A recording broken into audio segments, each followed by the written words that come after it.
ఎస్ఐఆర్కు సంబంధించి special intensive రివిజన్కు సంబంధించి సుప్రీంకోర్టులో విపక్షాలకు ముఖ్యంగా కాంగ్రెస్ పార్టీకి ఎదురుదెబ్బ తగిలింది. సుప్రీంకోర్టు కూడా ఎన్నికల సంఘం ఏదైతే చెబుతోందో ఆ అభిప్రాయంతోనే ఏకీభవిస్తోంది. ఇప్పుడు ఏంటి సార్, దేశవ్యాప్తంగా సుప్రీంకోర్టు తాజాగా ఇచ్చినటువంటి ఈ నిర్ణయంతో, ఈ ప్రకటనతోటి దేశవ్యాప్తంగా ఎస్ఐఆర్ నిర్వహించడానికి ఒక మార్గం సులువైంది అనుకోవచ్చా? కరెక్ట్ రాజుగారు, ఎందుకంటే మన దీని కేసుకి బ్యాక్గ్రౌండ్ ఒకటి ఉంది. మనందరికి తెలుసు, బీహార్లో జరిగే స్పెషల్ ఇంటెన్సివ్ రివిజన్ గురించి చాలా మటుకు మీడియాలో దాకా డిబేట్లు కానీ న్యూస్ పేపర్లో ఆర్టికల్స్ కానీ అన్ని వస్తూనే ఉన్నాయన్నమాట. కానీ మనం ఇది ఎక్కడి నుంచి మొదలవుతుంది ఆలోచించాలి. స్పెషల్ ఇంటెన్సివ్ రివిజన్ ఎందుకు చేస్తాం? అది స్పెషల్లీ ఇప్పుడు రాహుల్ గాంధీ ఓట్ చోరీ అని చెప్పేసి ఒక క్యాంపెయిన్ నడిపిస్తున్నప్పుడు దాంట్లో రాహుల్ గాంధీ ఏమంటున్నారంటే, అక్కడ ఒక బూత్లో ఒక ఇంటి నుంచి 500 మంది 300 మంది పేర్లు ఉన్నాయి. అది కాకుండా ఒక మనిషి పేరు మీద 5 కార్డులు 6 కార్డులు ఉంటాయి, ఓటర్ ఐడి కార్డ్స్ ఉంటాయి అని చాలా మటుకు అలిగేషన్స్ చేశారు. దట్ ఈస్ ఎగ్జాక్ట్లీ అదే చేస్తున్నారు ఎలక్షన్ కమిషన్. ఎందుకంటే 2002 తర్వాత కొన్ని స్టేట్స్ లో, 2003 తర్వాత కొన్ని రాష్ట్రాల్లో ఇప్పుడు దాకా స్పెషల్ ఇంటెన్సివ్ రివిజన్ జరగలేదు. అది మనం గుర్తుపెట్టుకోవాలి. ఎందుకు స్పెషల్ ఇంటెన్సివ్ రివిజన్ కి నార్మల్ రివిజన్ కి ఏం డిఫరెంట్ కాగా, బేసిక్లీ డిఫరెన్స్ ఏంటని అడిగితే, ఒక స్పెషల్ ఇంటెన్సివ్ రివిజన్ లో మీ ఇంటికి వచ్చినప్పుడు పర్సనలీ మీరు ఇంటికి వచ్చి చాలా డీటెయిల్డ్ గా తీసుకుంటారు. అంటే మీరైనా మనిషి, మీరు ఎన్ని సంవత్సరాల నుంచి ఉన్నారు, ఆ డీటెయిల్స్ మొత్తం తీసుకుని క్రాస్ మ్యాచ్ చేస్తారు. వేరే నార్మల్ రివిజన్ లో ఏం చేస్తారు, మీరు ఇంటికి వచ్చి రాజుగారు ఉన్నారా? ఉన్నారండి. ఎక్కడైనా బయటకు వెళ్ళారు రాజశేఖర్, మీరండి ఆమె సతీమణి అండి, అచ్చా ఓకే. మీరు ఇంట్లో ఇంకోటి ఉన్నారా? నాన్నగారు ఉన్నారు. ఆ నాన్నగారి పేరేంటి? వాళ్ళు చెక్ చేసుకుంటారు, వాళ్ళ డేటాబేస్ ఉన్నదా లేదా టిక్ చేసుకుంటే వెళ్ళిపోతారు, అంతే. ఇంకే ప్రశ్న లేదు. కానీ స్పెషల్ ఇంటెన్సివ్ రివిజన్కి వచ్చినప్పుడు ఏమవుతుందంటే వాళ్ళు స్పెసిఫిక్ గా డీటెయిల్స్ అడుగుతారు. అంటే మీరు ఇప్పుడు కొత్తగా జాయిన్ అవుతున్నారంటే, కొత్తగా జాయిన్ అయినప్పుడు మీరు మీ నాన్నగారి పేరు మీద ఒక ఓటర్ ఐడి కార్డు ఉందా, లేకుంటే ఆయన ఓటరా, మా అమ్మగారు ఉన్నారా, వాళ్ళ పేరు మీద ఉందా అంటే మిమ్మల్ని ఒక కట్ ఆఫ్ డేట్ తర్వాత ప్రూఫ్ అడగక్కర్లేదు. కానీ మీరు సడన్ గా 45 సంవత్సరాల ఒక మనిషి ఫస్ట్ టైం ఓటర్ గా ఎంటర్ చేసుకున్నప్పుడు వాళ్ళు డీటెయిల్స్ అడుగుతారు. మీరు ఎక్కడి నుంచి వచ్చారు, మీ బ్యాక్గ్రౌండ్ ఏంటి, మీకు 11 డాక్యుమెంట్ ఎలక్షన్ కమిషన్ చెప్పారు, ఈ డాక్యుమెంట్లో ఏదైనా ఒక డాక్యుమెంట్ వచ్చేయండి. ఇప్పుడు కాంగ్రెస్ దాని తర్వాత ప్రశాంత్ భూషణ్ ఏడీఆర్ అని చెప్పే ఆర్గనైజేషన్, వీళ్ళందరూ కలిసి సుప్రీంకోర్టులో పిటిషన్ వేశారు. ఏంటి, బీహార్లో జరిగే ఎస్ఐఆర్ పేదోళ్ళని, మైనారిటీస్ ని ఓటర్ లిస్ట్ నుంచి తీసేస్తుంది. ఓకే, సో బీహార్ లో అప్రాక్సిమేట్ గా 7,82,00,000 మంది ఓటర్స్ ఉన్నారు అప్రాక్సిమేట్. దాంట్లో ఎలక్షన్ స్పెషల్ ఇంటెన్సివ్ రివిజన్ చేసిన తర్వాత 93% మంది వాళ్ళ డేటా ఎంటర్ చేశారు. బీహార్ లో ఉండేవాళ్ళు, బీహార్ బయట ఉన్న వాళ్ళు కూడా డేటా ఎంటర్ చేశారు. ఒకటి ఆన్లైన్ ఇచ్చి డైరెక్ట్, లేకుంటే మీరు ఒక అప్లికేషన్ చిన్న అప్లికేషన్ ఫామ్ ఇచ్చారు, వాళ్ళ అప్లికేషన్ ఫామ్ లో ఫిల్అప్ చేసి మీరు ఇచ్చేసి మీ డీటెయిల్స్ వాళ్ళు ఎంటర్ చేస్తారు ఎలక్షన్ కమిషన్ పోర్టల్. సో దాంట్లో ఏం తెలిసిందంటే 65 లక్షల మంది 3 కేటగిరీస్ లో లేరు, అంటే తీసేయొచ్చు పేరు. ఒకటి చనిపోయిన వాళ్ళు, ఐ థింక్ అప్రాక్సిమేట్లీ ఒక 22 నుంచి 24 లక్షల మంది చనిపోయారు. ఎప్పుడో చనిపోయిన మనుషులు కూడా ఇప్పుడు కూడా ఎలక్షన్ లిస్ట్ లో ఉన్నారు. న్యాచురలీ వాళ్ళు ఐదర్ ఓట్ చేయట్లేదు, లేకుంటే వాళ్ళ పేరు మీద ఇంకోవడం ఓట్ చేస్తారు. అదొకటి. రెండవది డూప్లికేట్ ఎంట్రీస్. ఇప్పుడు సురేష్ కోచాట్లు ఉన్నారు, మా నాన్నగారి పేరు, నా పేరు వాళ్ళు ఎంటర్ చేస్తే స్టేట్ డేటాబేస్ లో వాళ్ళకి తెలంగాణ స్టేట్ డేటాబేస్ లో నా పేరు ఇంకెక్కడన్నా ఉందా, నా పేరు మీద ఇంకెక్కడన్నా కార్డులు ఉన్నాయని చెప్పి తెలిసిపోతుంది. That is with in Bihar. ఇది కాకుండా మీరు బయటికి వెళ్తే మళ్ళీ మిగతా ఇంకోటి ఉంటుంది. మూడో కేటగిరీ ఏంటంటే మైగ్రేటెడ్, అంటే మీరు ఆ స్టేట్ నుంచి మీరు వెళ్ళిపోయారు, మీరు ఇంకో స్టేట్కి వెళ్ళిపోయారు, మీరు మైగ్రేట్ చేస్తున్నారు, అక్కడ కూడా రిజిస్టర్ చేసుకున్నారు, మైగ్రేషన్ అంటున్నారు. ఈ 3 కేటగిరీలు కలుపుతున్నప్పుడు 65 లక్షల మంది దాకా ఓటర్స్ లిస్ట్ నుంచి తీసేశారు. తీసినా కానీ వాళ్ళకు కూడా ఒక ఆపర్చునిటీ ఇచ్చారు. చనిపోయిన వాళ్ళ దగ్గర ఏం చెప్పారంటే, మీరు బతుకున్నారని రాహుల్ గాంధీ చెప్తున్నారు కదా, మీరు రాండి, మీరు మీ డీటెయిల్స్ ఇవ్వండి, పక్కన ఉన్న బిఎల్ఓ దగ్గర వెళ్తే మీరు ఆయనకి డీటెయిల్స్ ఇస్తే వాళ్ళు ఒకసారి ఎంక్వైరీ చేసి మీరు బతుకున్న మనిషి మీరేనా అంటే మళ్ళీ అది కరెక్ట్ చేసుకుంటారు. కానీ మీరు రాకపోతే ఆబ్వియస్ ఇన్ఫరెన్స్ మీరు చనిపోయారు, మీరు లేరు అని. ఓకే, రాహుల్ గాంధీ ఏమో నేను ఛాయ్ తాగాను అంటారు. ఇప్పుడు తెలుస్తుందా ఛాయ్ తాగిన వాళ్ళు చనిపోయిన వాళ్ళ లేకుంటే డూప్లికేట్ వాళ్ళని తీసుకొచ్చారు. రెండో కేటగిరీ ఏం చెప్పాను నేను, అది డూప్లికేట్ ఎంట్రీస్. ఇక్కడ కూడా వాళ్ళు ఛాలెంజ్ చేసుకోవచ్చు, కాదు ఆ పేరున్న మనిషి ఇంకొక మనిషి నేను కాదు అని. ఒకసారి ఇప్పుడు మన ఆంధ్ర వైపు తెలంగాణ వైపు కొన్ని కామన్ నేమ్స్ ఉన్నాయి, శ్రీనివాసరావు, ఓకే, గజపతి రావు, లేకుంటే ఏదో కామన్ నేమ్ చాలా ఉంది, శ్రీకృష్ణ, ఓకే. ఇట్లాంటి పేర్లు ఏమవుతుందంటే చైతన్య, వాళ్ళ నాన్నగారి పేరు కూడా మ్యాచ్ అయింది అనుకో ఎక్కడైనా బై మిస్టేక్, ఇది రెండు ఒకటే చూపిస్తుంది. మూడో ఎలిమెంట్ దాంట్లో ఏంటంటే మీ అడ్రస్ మ్యాచ్ అవుతుందా లేదా చూస్తారు. సో ఈ కేటగిరీ కూడా వాళ్ళు ఏం చెప్పారంటే మీరు వచ్చి మీరు దరఖాస్తు పెట్టుకోవచ్చు, కాదు నేను ఇంకా డూప్లికేట్ ఎంట్రీ కాదు, ఒరిజినల్ ఎంట్రీ అంటే అది చెక్ చేసి కరెక్ట్ చేస్తారు.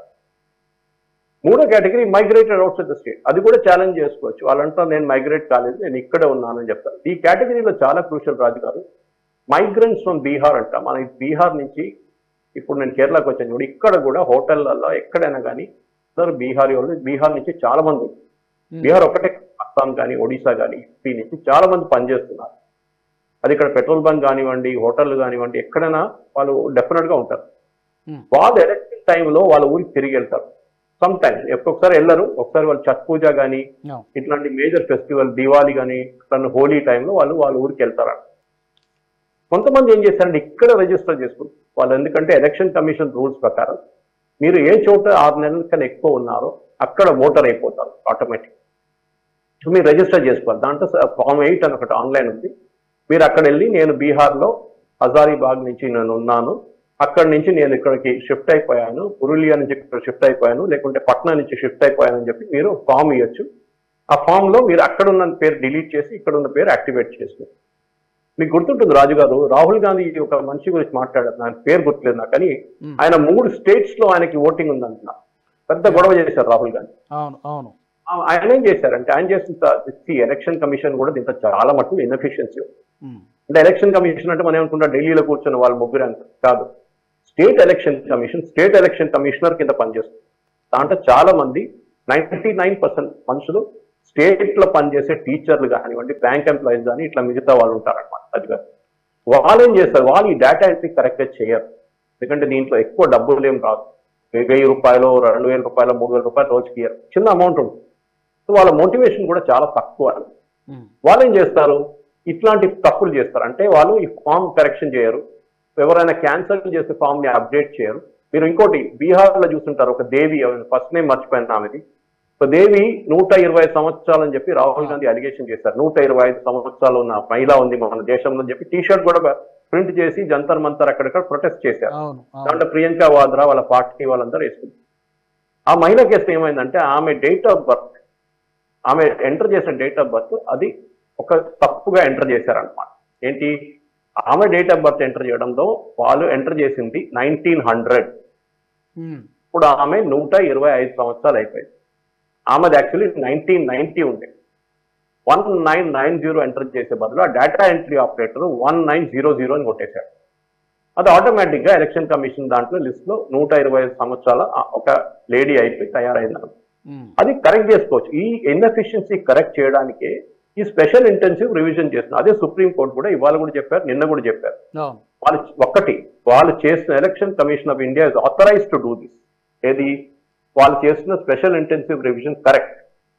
అది కొన్ని చోట్ల వాళ్ళకి ప్రాబ్లం వస్తుంది. 11 డాక్యుమెంట్లు అడిగారు కదా, అప్పుడు ప్రశాంత్ భూషణ్ లాంటి వాళ్ళు ఏమన్నారంటే చాలా మంది దగ్గర 11 డాక్యుమెంట్లు కూడా లేవని. సుప్రీంకోర్టు అడిగారంటే అట్లాంటి ఎవరు ఉన్నారండి, 11 డాక్యుమెంట్లు కూడా లేని మనుషులు, కిసాన్ కార్డు కానివ్వండి, నరేగా కార్డు కానివ్వండి, బేసిక్ కార్డు, ఆధార్ గురించి డిస్ప్యూట్ ఉంటే, కానీ ఇవాళ ఏమో సుప్రీంకోర్టు ఏమన్నారు, ఆధార్ తీసుకోండి ఇప్పటికి, Aadhaar is but not a citizenship document, Aadhaar only identity document. మీరు ఇప్పుడు ఎయిర్పోర్ట్కి వెళ్ళినప్పుడు కానీ మిగతా ప్లేస్ ఆధార్ కార్డు చూపిస్తారు మీరు, identity document. That means Raju is Raju, సురేష్కి వచ్చాట లేదు సురేష్కి వచ్చాట, అంతే. దానికన్నా ఎక్కువ దాంట్లో ఐడెంటిఫికేషన్ లేదన్నమాట. సిటిజన్షిప్ ఉన్నారా లేదనేది అది ఇంకో డిస్ప్యూట్. అది పాస్పోర్ట్ ఇంకోటి, voter ID card, ration card. ఈ రేషన్ కార్డు, ఆధార్ కార్డు అన్ని భారతదేశంలో ఆల్మోస్ట్ అంచనా ప్రకారం 5 కోట్లు ఎక్స్ట్రా ఆధార్ కార్డులు దేశంలో తయారైంది. ఎస్పెషలీ వెస్ట్ బెంగాల్లో, ఇంకా కొన్ని ప్లేస్ లో కేరళలో కూడా తయారైంది. అది తర్వాత అది హోమ్ మినిస్ట్రీ కింద వస్తుంది కదా, అమిత్ షా గారు చూసుకుంటారు. అది నెక్స్ట్ రివిజన్ వచ్చినప్పుడు అది సిటిజన్షిప్ దీంట్లో అది వీళ్ళు డెఫినెట్ గా ట్యాకిల్ చేస్తారు. దానికి ఒక సాఫ్ట్వేర్ తయారు చేసి రన్ చేస్తారు. కానీ ఇప్పుడు ఇది బీహార్ లో ఎందుకు చేస్తున్నా అంటే ఎలక్షన్ రాబోతుంది నవంబర్.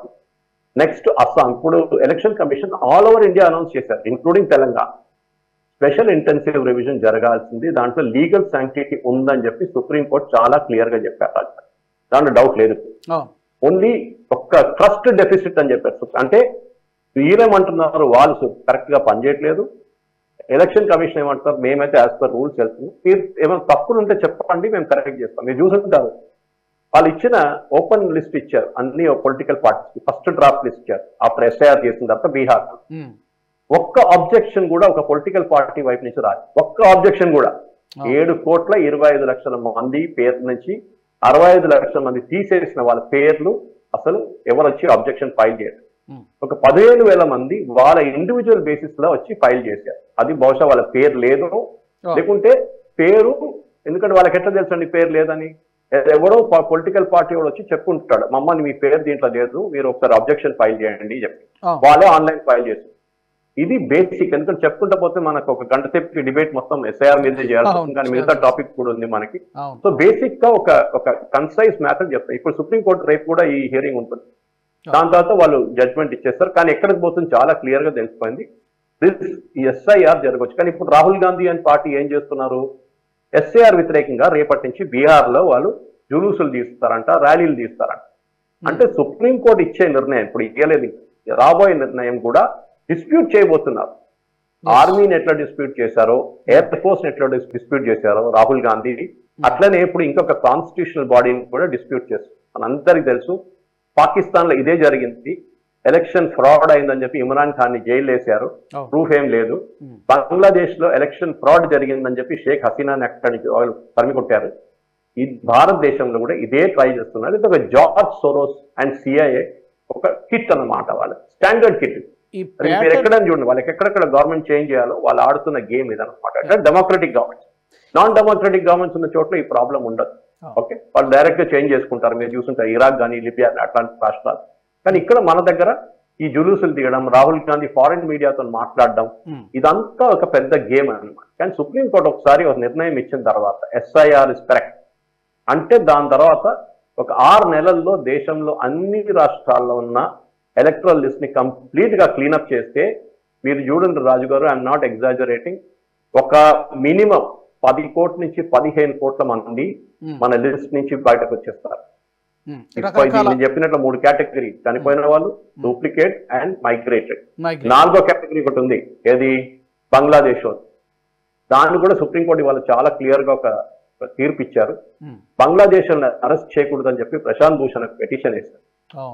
అదేం లేదు, చెల్లదు, ఇల్లీగల్ గా ఇక్కడ ఉన్న వాళ్ళని అరెస్ట్ చేయాలి కంపల్సరీ, దాంట్లో ప్రాబ్లం ఏం లేదని చెప్పారు. ఇప్పుడు అది ఇంకొక పెద్ద ఇష్యూ. అది సురేష్ గారు, ఈ ప్యాటర్న్ అబ్జర్వ్ చేస్తే మనకి ఇందాక ఇప్పుడే చెప్పారు మీరు, పాకిస్తాన్లో ఎలా జరిగింది, బంగ్లాదేశ్లో ఎలాగైతే ప్రజల చేత ఎన్నుకోబడినటువంటి ప్రభుత్వాన్ని కూల్చేసి అక్కడ మొహమ్మద్ యూనస్ వచ్చాడు, ఇప్పుడు ఇక్కడ కూడా మన దేశంలో కూడా అదే ప్యాటర్న్ జరుగుతున్నట్టుగా, ముందేమో రాజ్యాంగబద్ధమైనటువంటి సంస్థలను వ్యతిరేకిస్తున్నారు, ఒకటి ఎన్నికల సంఘం మీద ఆరోపణలు చేస్తున్నారు, సుప్రీంకోర్టు ఇచ్చినటువంటి ప్రకటనలు కూడా వాటిని కూడా డిస్ప్యూట్ చేస్తున్నారు. అంటే ఇక్కడ కూడా రెజీమ్ చేంజ్ జరగడానికి, ప్రభుత్వాన్ని కూల్చేయడానికో లేకపోతే ప్రభుత్వాన్ని అస్థిరపరచడానికి ఎక్కడో విదేశాల నుంచి ఒక డీప్ స్టేట్ ఏదో కాన్స్పిరసీ చేస్తోంది అనేటువంటి అనుమానం కలుగుతోంది.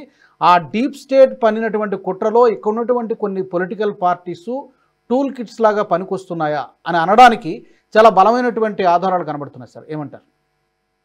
దాంట్లో డౌట్ లేదు రాజు గారు, ఎందుకంటే మనకు క్లియర్ గా తెలిసిపోతుంది. ప్యాటర్న్ ఉంది చూడు, రాహుల్ గాంధీ ఎక్కడ మొదలు పెడుతున్నాడు, మోదీ గారు ఎలక్షన్ ఫ్రాడ్ తో కలిచారు, ప్రూఫ్ ఉందా, లేదు. యూజువల్లీ ఇట్లాంటి డిస్ప్యూట్స్ ఉన్నప్పుడు 6 నెలల లోపల మీరు ఎలక్షన్ కాగానే ఫైల్ చేస్తే 45 రోజుల్లో ఫస్ట్ పిటిషన్ ఫైల్ చేస్తే అక్కడ ఉన్న ఈవీఎంలు కానీ వీడియోస్ కానీ అన్ని సీసీటీవీ ఇమేజెస్ మొత్తం ఫ్రీజ్ చేసేస్తారు, అంటే సీల్ చేసి పెట్టేస్తారు. మీరు 6 నెలల దాకా రాకపోతే ఒకటి ఫస్ట్ ఈవీఎం ని క్లీనప్ చేసేస్తారు, అది యూజువల్లీ ఉంచుకుంటారు యాక్చువల్లీ. కానీ ఈ సీసీటీవీ ఇమేజెస్ ని మొత్తం డిలీట్ చేసి పడేది. మనందరికి తెలుసు, మన ఒక చిన్న నేషనల్ స్టాఫ్ ఆఫీస్ లోనే మీకు ఉన్న వీడియోలు సర్వర్ లో పెడితే సర్వర్ సరిపోదు, మీకు అది ఎప్పటికో ఒకసారి బ్యాకప్ తీసుకొని డిలీట్ చేయాల్సి వస్తుంది. సో ఇదే జరుగుతుంది అనమాట. సో ఈ ఒక పాయింట్ మీద regime change, as Rahul Gandhi try చేస్తున్నారు. ప్యాటర్న్ చూడండి, ఓట్ చోరీ అంటున్నారు, ఓన్లీ బీజేపీ గెలిచిన సీట్ల మీదే వీళ్ళు డౌట్ చేస్తున్నారు. సురేష్ గోపి త్రిశూర్లో, అది నా హోమ్ టౌన్, ఇప్పుడు నేను త్రిశూర్లో ఉన్నాను ఇవాళ, ఇక్కడ ఏమంటున్నారు, ఆయన 80,000 ఓట్లతో కలిశాడు, ఆయన ఫ్రాడ్ చేశారు, వాళ్ళ ఫ్యామిలీని కూడా తీసుకొచ్చి ఇక్కడ ఓట్ చేయించారు అని. సురేష్ గోపి చాలా క్లియర్ గా యాజ్ పర్ లా ఆయన 6 నెలల ముందే ఇక్కడ రిజిస్టర్ చేసి నేను 6 నెలల నుంచి త్రిశూర్ టౌన్ లో ఉన్నాను అని యూజువల్లీ ట్రివాండ్రంలో ఉంటారు, నేను ఇప్పుడు యూనియన్ మినిస్టర్ని, ఇప్పుడు ఢిల్లీలో నా ఆఫీస్ ఉంది కానీ నా లోకల్ ఆఫీస్ త్రిశూర్లో ఉందని చెప్పి ఆయన ఇక్కడ నుంచి ఉన్న ఎంపీ అన్నమాట. వీళ్ళకి ఏంటంటే ఎక్కడెక్కడ బీజేపీ గెలిచారో అక్కడ వీళ్ళకి ప్రాబ్లం అయింది. వీళ్ళకు రాహుల్ గాంధీ గెలిచిన మన ఇతరులకు అందరికి తెలుసు, రాయ్బరేలీ కానీ మిగతా కాన్స్టిట్యున్సీస్ వీళ్ళకి ప్రాబ్లం లేదు, ఎందుకంటే అక్కడంతా క్లియర్. కర్ణాటక అసెంబ్లీ ఎలక్షన్ కలిసి నో ప్రాబ్లం, తన తెలంగాణ అసెంబ్లీ ఎలక్షన్ కలిసారు అక్కడ కూడా నో ప్రాబ్లం. ప్రాబ్లం ఎక్కడ వస్తుంది? ప్రాబ్లం వచ్చేది బీజేపీ కలిసిన చోట. అదే మెయిన్ ఇష్యూ అనమాట. దాంట్లో కూడా చూడండి చాలా క్లియర్ గా రాజు గారు, ఇది ఒక్కొక్క కాన్స్టిట్యున్సీ మనం తీసుకుంటే ఫ్రాడ్ ఓటింగ్ అంటారు. ఏం ప్రూఫ్ ఉందని అడిగారు. ఎలక్షన్ కమిషన్ ఏమన్నారు? పంజాబ్ కానివ్వండి, హర్యానా కానివ్వండి, ఈవెన్ కర్ణాటక ఎలక్షన్ కమిషన్ ఏం అడిగారంటే, రాహుల్ గాంధీ గారు మీకు అబ్జెక్షన్ ఉంది కదా, మీరు అంటున్నారు కదా ఫ్రాడ్ జరిగిందని, మీరు పని చేయండి, మీరు ఒక స్వోన్ అఫిడవిట్ అంటే మీరు అఫిడవిట్ మీద ఇవ్వాల్సి వస్తుంది అనమాట. అంటే నేను ఇచ్చే ఈ కాగితాలు నిజం అని చెప్పి మీరు ఇవ్వాలి. రాహుల్ గాంధీ ఏమంటున్నారు? I won't give it under oath, అంటే ప్రమాణ స్వీకారం చేసి ఇవ్వరు, ఎందుకంటే నేను ఆల్రెడీ ఎంపీగా ప్రమాణ స్వీకారం చేసుకున్నాను. అది రెండు పాయింట్స్ అండి, దానికి దీనికి సంబంధం లేదు. మీరు లోక్సభలో తీసుకున్న ప్రమాణ స్వీకారం that on as an MP, ఇక్కడ డాక్యుమెంట్ దానికి వస్తారు. రాహుల్ గాంధీ ఈ పాయింట్లు లోక్సభలో రేస్ చేయట్లేదు. చూడండి, సుప్రీంకోర్టు అడిగారు, మీరు ఆపరేషన్ సింధూర్ గురించి సుప్రీంకోర్టు అడిగారు, మీరు పార్లమెంట్ లో ఎందుకు మాట్లాడలేదా? రాహుల్ గాంధీకి ఏం రిప్లై లేకపోతే అభిషేక్ మను సింగ్ వాళ్ళ లాయర్, ఎందుకంటే ఒకసారి మీరు లోక్సభలో ఒక అలిగేషన్ చేస్తే మీరు దాన్ని అథెంటికేట్ చేయాల్సి వస్తుంది, లేకుంటే రికార్డ్ నుంచి తీసేస్తారు స్పీకర్ గారు.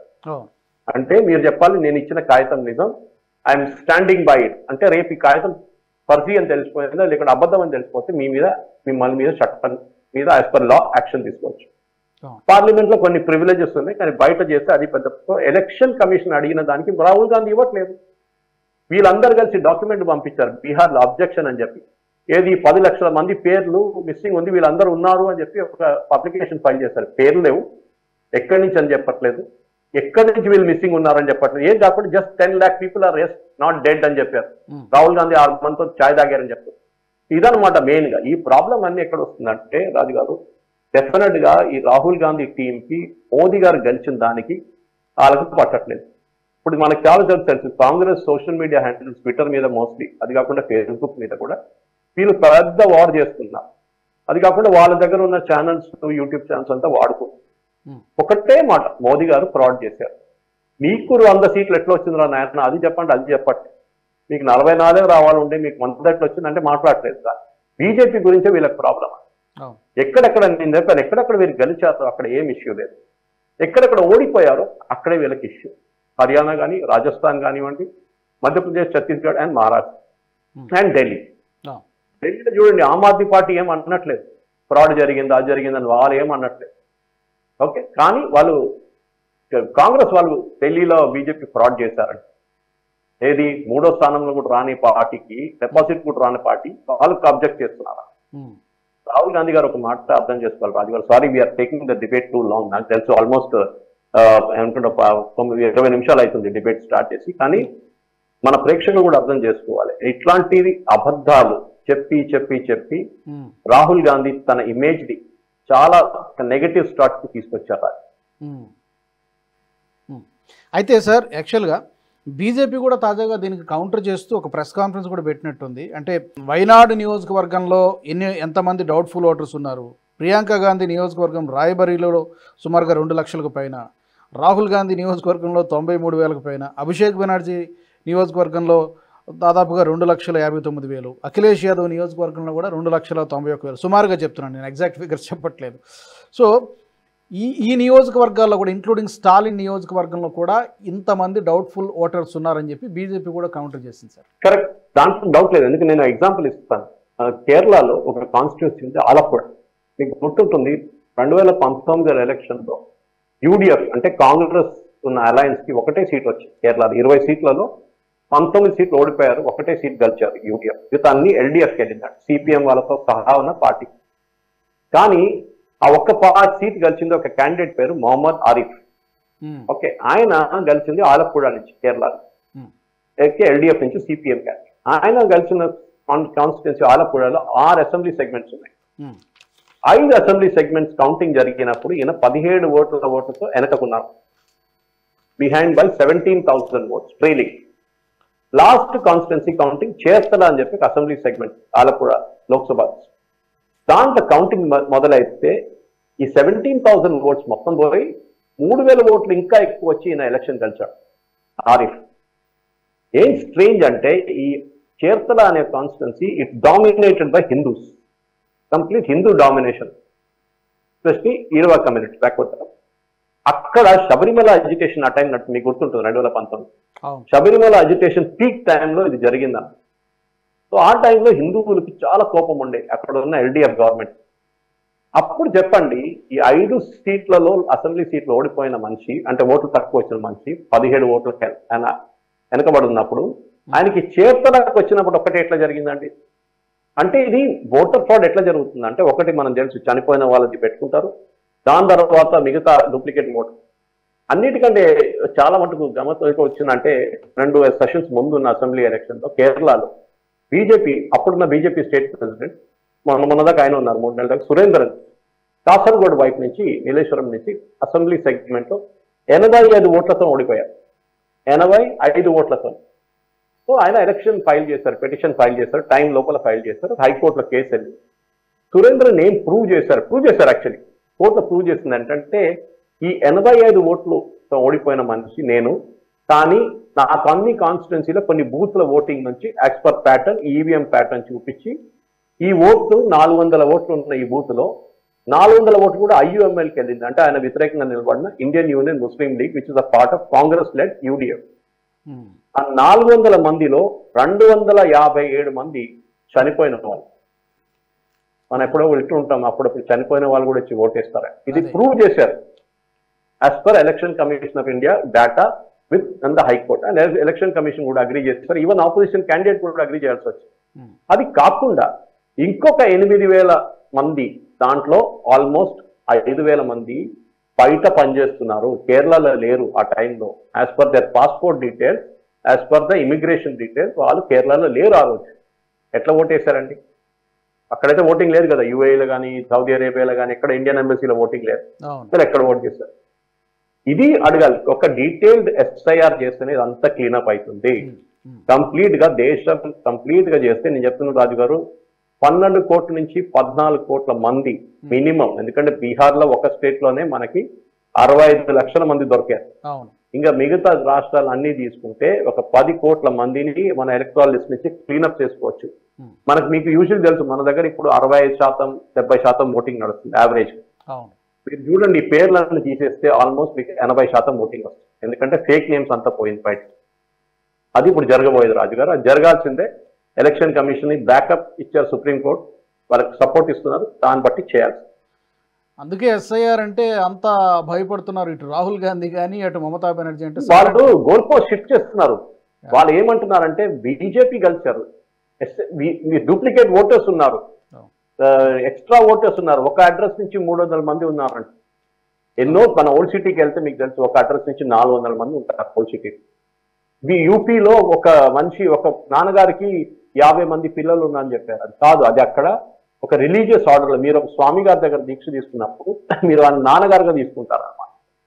సో న్యాచురల్లీ యోగి ఆదిత్యనాథ్ చూడండి వాళ్ళ ఫాదర్ పేరు యూజ్ చేస్తారు, వాళ్ళ గురువు పేరు యూజ్ చేస్తారు. సో అది మెయిన్. అది కూడా కాకుండా అట్లాంటి ఫేక్ ఐడెంటిటీ తీసుకొచ్చి రాహుల్ గాంధీ చేస్తున్న డ్రామాకి ఆయన గోల్ పోస్ట్ షిఫ్ట్ చేస్తున్నారు. ఎస్ఐఆర్ ఎందుకు చేస్తున్నారు? డూప్లికేట్ ఓటర్లు, ఫేక్ ఓటర్లు, చనిపోయిన వాళ్ళు తీసేయాలి. రాహుల్ గాంధీ ఏమంటున్నారు? వాళ్ళందరూ ఉన్నారు లిస్ట్ లో, దానికోసం బీజేపీ గెలిచారని. అంటే బాబు థియేటర్ ముందు తర్వాత తెలుసు ఎంతమంది ఉన్నారో ఎంతమంది పోయారని చెప్పి. ఇప్పుడు సురేష్ గోపి 78,000 ఓట్లతో గెలిచారు. మరి అక్కడ 1,20,000 మందిని యాడ్ చేసుకున్నారు. ఎవరు యాడ్ చేశారు? మీ గవర్నమెంట్. ఇదే కర్ణాటకలో అడిగారు, ఒక మినిస్టర్ అడిగారు, మిగతా ప్లేస్ కూడా అందరూ అడుగు. మీ గవర్నమెంట్ ఉన్నారు అక్కడ, మీకు ఫామ్ అప్పుడు ఎలక్షన్ కమిషన్ డ్రాఫ్ట్ రూల్ మీకు ఇచ్చారు, మీరు ఏం చేశారు? మీ పార్టీ వాళ్ళు నిద్రపోతున్నారా? మీకు చెక్ చేయడానికి, మీకు అబ్జెక్షన్ ఫైల్ చేయడానికి ఎందుకు చేయట్లేదు? ఇప్పుడు కూడా చూడండి బీహార్లో ఎందుకు అబ్జెక్షన్ ఫైల్ చేయట్లేదు కాంగ్రెస్ వాళ్ళు? ఎందుకంటే వాళ్ళకి తెలుసు వాళ్ళ డ్రామా అంతా బయటపడ్డది, వాళ్ళు ఎక్స్పోజ్ అయిపోయారు. ఈ వీడియో మీకు నచ్చినట్టయితే లైక్ చేయండి, 10 మందికి షేర్ చేయండి, అలాగే కామెంట్ల రూపంలో మీ అభిప్రాయాలను మాతో పంచుకోండి. Nationalist hub group of channels ను సబ్స్క్రైబ్ చేసుకుని తెలుగునాట జాతీయవాద జర్నలిజాన్ని ప్రోత్సహించండి. ఈ వీడియో కింద ఉన్న బెల్ ఐకాన్ పై క్లిక్ చేయడం మర్చిపోవద్దు.